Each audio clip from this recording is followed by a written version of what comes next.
All right, welcome back, everybody. We're switching roles a little bit today. Thanks for joining us. Logan, obviously, is here, and we're going to talk a little bit about the big, beautiful bill. Logan's become our resident expert on that bill. Have you read all 1,000 pages yet? Oh, of course. Yeah, that's my course. daily, nightly reading. Yes. Well, if you have not read Logan's summary of that piece, please do so. It's on our website. It's an excellent summary of just a few of the things that you need to know as investors. So from a high level, Logan, what can you tell us about the big, beautiful bill?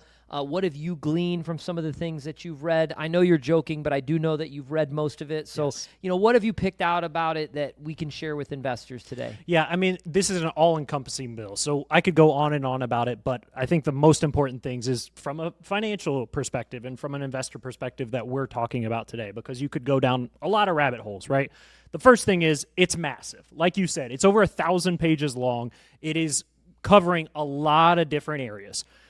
When we talk specifically about what it is doing for your financial plan, we're talking about taxes. I mean, the main changes have to do with the tax code and the adjustments there. For most of our clients, that's going to be the Social Security change that is now in place. It's very, very important. Do not get over your skis and believe the social media or even the SSA.gov email that came out and things that have been sent out to people saying Social Security tax is gone. That's not the case. It's much more intricate. It has to do with deductions. So you will actually do a DIY Money episode. If people have not listened to our podcast, DIY Money, we're going into depth on a couple of these different areas. But the Social Security is getting an additional deduction for people that are over the age of 65. So it actually doesn't have anything to do with Social Security. It's just for people that are over the age of 65.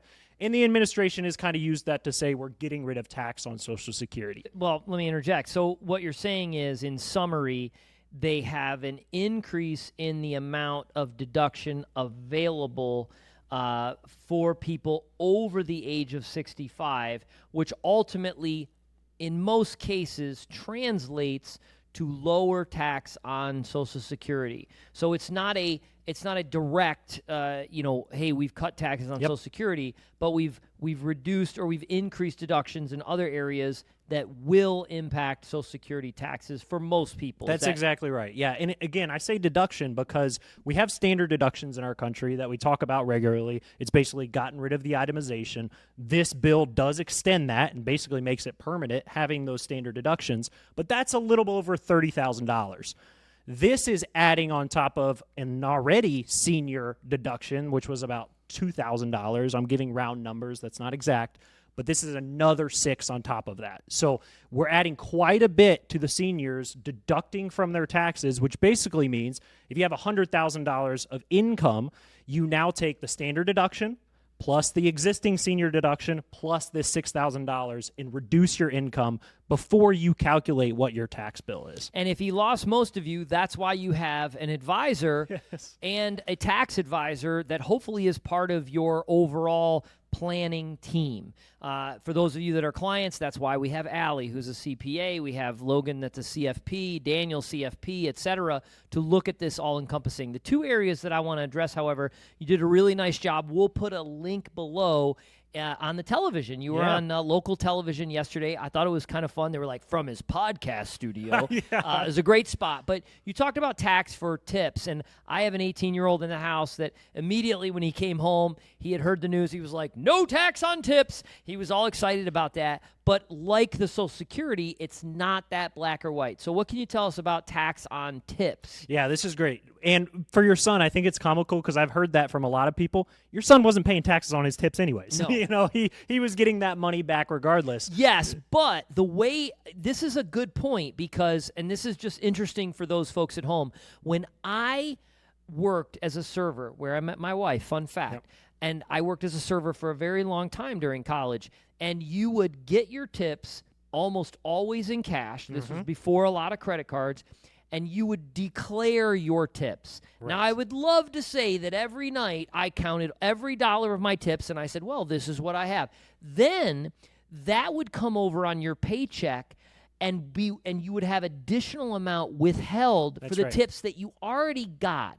So as a college student, it was money in my pocket. I never thought a thing about it. And candidly, I didn't always declare 100% of my tips. Maybe my math was wrong. I didn't count enough, whatever. Okay. But my son, almost everything is done by credit card. Right.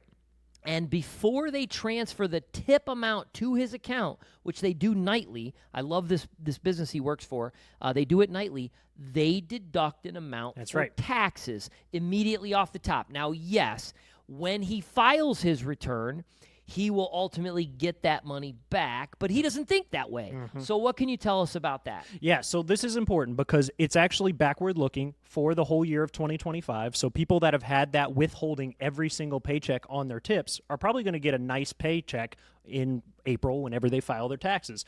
But what it effectively is doing, it's another deduction. So this is $25,000 worth of tips can be counted towards an exemption or a deduction on what your income is. So if you made $10,000 worth of tip income on top of your normal salary, that gets deducted and you do not have to pay taxes on that money. So it is additional money that's going to come in people's pocketbook.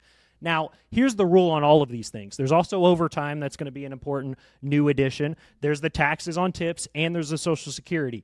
We're going to get more information. The IRS is going to come out with publications on how this is actually going to operate. Restaurant owners or business owners are going to kind of delineate how they're going to do this. They may go ahead and reduce what the withholding is on tips, or they might not. We kind of have to see this play out.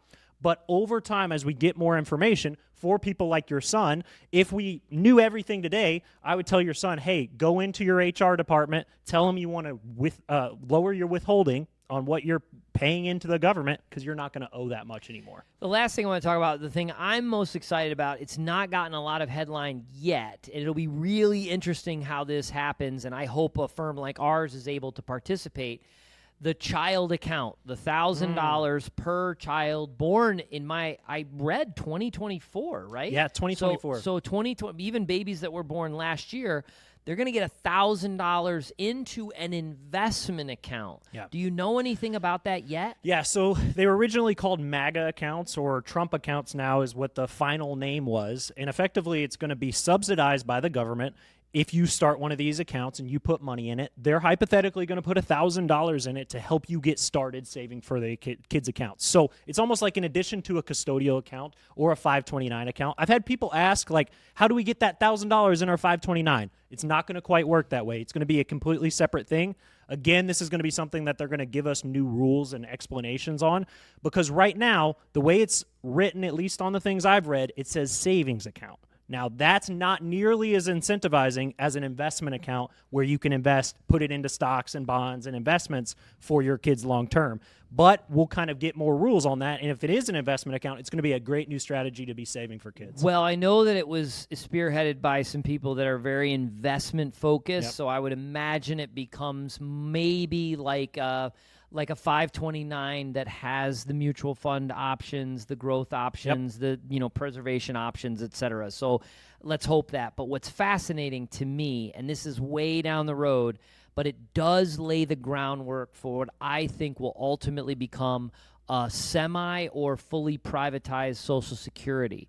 I mean, it's early, but it lays the infrastructure for that, whereby individuals actually may get a hold of their Social Security accounts, obviously with a lot of guardrails.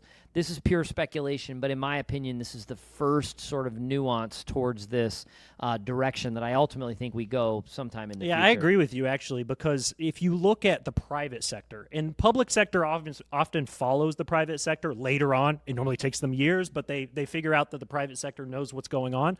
But companies used to always offer pensions, right? We had a pension plan where the company puts away for you every month or every paycheck, and then you get a payment for the rest of your life when you retire. That's basically how Social Security works. I think the government eventually will lead down a road like that where they go, okay, we're going to give you a 401k or we're going to give you a savings account that you're going to be able to save in for the next 60 years, and then you're going to have income that comes from it. So they're almost following the private sector in that and there's a few countries that do that now, and those Social Security funds are a lot more shored up, if you will, than our Social Security bucket. So we'll see how that plays out. There's really not much to add with the markets. Markets have really been taking this in stride. We didn't get a lot of reaction when the bill was passed. We had more reaction this morning on Friday after the 35% tariff was announced for Canada starting on August the 1st. But as we've seen, that's probably a loose date. We got several weeks to get there. Several weeks. It could change. A lot of things that are going to happen here. So a lot of those announcements have not been met with the volatility that they have been in the past. So we've kind of taken that in stride. I think that's about it. Anything else to add? No, I think that's good. I hope you all are hanging in there this summer and staying out of the heat. Until next time, make it a great day.